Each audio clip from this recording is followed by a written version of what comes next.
শ্রী শ্রী জগন্নাথ দেবের লীলা। দরিদ্র ব্রাহ্মণ অর্জুন মিশ্র। বহুকাল পূর্বে সেই ক্ষেত্র পুরী ধামে অর্জুন মিশ্র নামে এক নিষ্ঠাবান ব্রাহ্মণ ছিলেন।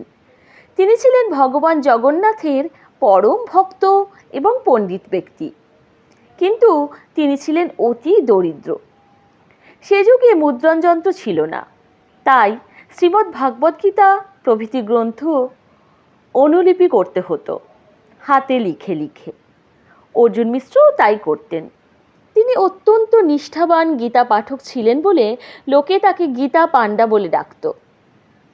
একসময় কয়েকদিন ধরে প্রচণ্ড বৃষ্টি হচ্ছে। গরিব ব্রাহ্মণ অর্জুন মিশ্রের ঘরে কোনো খাদ্য নেই। ব্রাহ্মণী বললেন, ভিক্ষা না করলে গোবিন্দের ভোগ হবে না, আর আমাদেরও না খেয়ে কাটাতে হবে। কিন্তু অর্জুন মিশ্র কেবল শ্রীমদ্ ভাগবত গীতা পাঠ করতে লাগলেন। বললেন, ভগবান ঠিক সব ব্যবস্থা করবেন। এইভাবে কয়েকদিন চলে গেল। সপরিবারে অর্জুন মিশ্র উপবাসে রইলেন। তার পত্নী ক্রুদ্ধ হয়ে তাকে বারংবার পীড়াপিড়ি করতে লাগলেন ভিক্ষায় বের হওয়ার জন্য। শ্রীমদ্ ভাগবত গীতার 9ম অধ্যায়ে একটি শ্লোক আছে, অনন্যাস চিন্তয়ন্ত মাং যে জানা পর্যুপাসতে তেষাং নিত্যাভিযুক্তানাং যোগক্ষেমাং বাহাম্মহম। অর্থাৎ, যে ব্যক্তি অনন্যভাবে কেবল আমার উপাসনা করে, সেই নিত্য ভক্তিযুক্ত ব্যক্তির সমস্ত ভার আমি বহন করি, তার সমস্ত প্রাপ্ত বস্তুর সংরক্ষণ করি ও অপ্রাপ্ত বস্তু দান করি। শ্রী শ্রী গীতার এই শ্লোকে বাহাম্মহম কথাটি দেখে অর্জুন মিশ্রের মনে সংশয় জাগল। তিনি ভাবলেন, ভগবান নিজে তো ভার বহন করেন না, হয়তো কারো মাধ্যমে দান করে থাকেন, নয়তো এই ঘোর বাদলে তিনি সপরিবারে অভুক্ত আছেন। এত গীতা পাঠ করার পরেও তো ভগবান তার ভার বহন করছেন না। যতই ভক্তি থাকুক না কেন, ভগবান কখনোই ভক্তের ভার বহন করেন না। এ নিশ্চয়ই কোনো লিপিকার ভুল করেছেন। এই ভেবে তিনি বাহাম্মহম, যার অর্থ বহন করা, শব্দটি কেটে সেখানে দাদাম্মহম লিখে রাখেন, যার অর্থ দান করি। এরপর অর্জুন মিশ্র ভিক্ষার নিমিত্তে বের হলেন। এদিকে কিছুক্ষণ পরে কৃষ্ণবর্ণ ও শ্বেত বর্ণের দুটি কিশোর অনেক খাদ্যদ্রব্য মাথায় নিয়ে পণ্ডিতের বাড়িতে উপস্থিত হলো।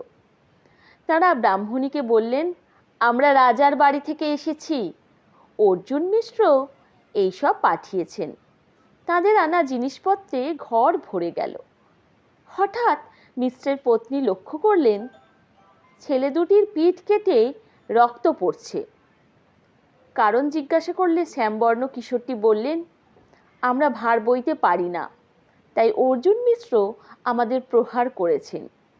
ব্রাহ্মণী অবাক হলেন, ভাবলেন যে তাঁর স্বামী তো অত্যন্ত শান্ত প্রকৃতির মানুষ, তবে কি রাজবাড়িতে এত সব জিনিস পেয়ে তার মাথা খারাপ হয়ে গেল? ছেলে দুইটিকে একটু অপেক্ষা করতে বলায় তারা অনেক কাজ আছে বলে চলে গেলেন। স্ত্রী বহু প্রকারের খাবার রন্ধন করে প্রাণ ভরে শ্রী গোবিন্দের ভোগ দিয়ে স্বামীর জন্য অপেক্ষা করছেন আর ভাবছেন, এত বেলা হলো এখনও স্বামী ফিরে আসছেন না, তিনি তো বাইরে কোথাও খান না।